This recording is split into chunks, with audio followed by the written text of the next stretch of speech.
There are not that many national security analysts who are women, but it's a great field for a woman. The military opens almost all its branches to females, so women can really make a big impact in national security. We're Americans, we're voters, and now we have women who are warriors, combat experienced. It's a great time to be a woman in the national security field. Right now, there's no one threat to our national security. We have a lot of threats we have to keep an eye on. We've seen that radical Islamic terrorism is a threat to us and to our allies.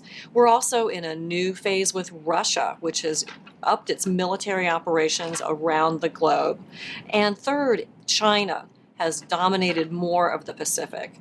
It's not like things were 30 years ago or after World War II. We're living in a world where there are many powerful nations, and we're jockeying for position in a military way as well as an economic way. We have a lot of concerns in our national security, and there are new fields too. We have to worry about cyberspace as a national security issue, and now we're seeing an emphasis on certain types of immigration as a potential national security issue too.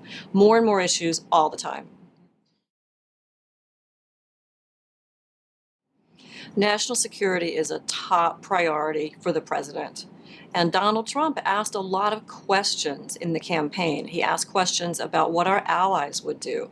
And some of these questions were hard to hear, but in many cases, they're the right questions. He's followed up with high-level meetings with our top allies. He met with Theresa May of Britain. He's met with Justin Trudeau from Canada. He's met with Shinzo Abe from Japan.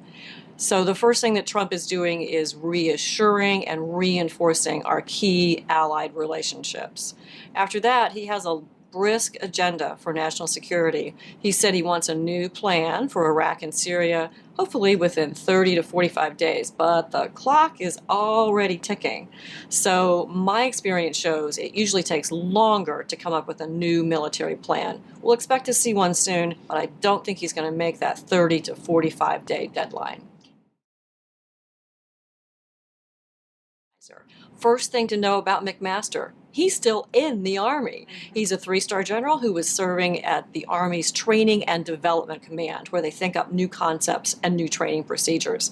So essentially, McMaster couldn't say no to President Trump. Trump assigned him to the National Security Council when he made that choice. But McMaster is an unusual choice for another reason. McMaster wrote a book called Dereliction of Duty, and that book is all about why generals in Vietnam didn't stand up to the president. It's astonishing. So Trump, with McMaster, has picked a man known for advocating standing up to the boss. Trump can be sure that McMaster will give him his unvarnished opinion.